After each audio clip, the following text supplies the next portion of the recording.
This is a 2015 Toyota Camry, and in this video I'm going to show you how to open your trunk when the trunk lever does not work.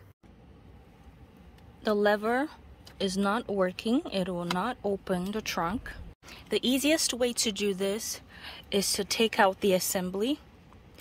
To take out the assembly, you will need this, and it'll take out the screw. The screw goes into this hole that secures it in place.